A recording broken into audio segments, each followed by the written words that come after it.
Alright, hi, this is James with OneHourSmartHome.com, and today we are going to show you a couple voice commands that you can use to turn on and off your TV if you have an Alexa Fire TV Cube. These things are great. They come from Amazon. It's going to allow you to do a lot of different things, but one of the main things it's going to allow you to do is control your TV with your voice. So, Alexa, turn on TV. And while we're waiting here, this is going to go on, the TV is going to power up, and then we've got a whole bunch of different voice commands that we are going to use to control this thing. So, alright, we've got the TV on. Alexa, mute TV.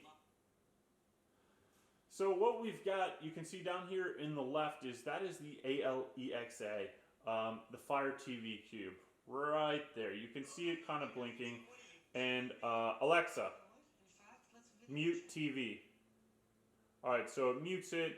And then it's also listening for a command. So Alexa, change channel to 203.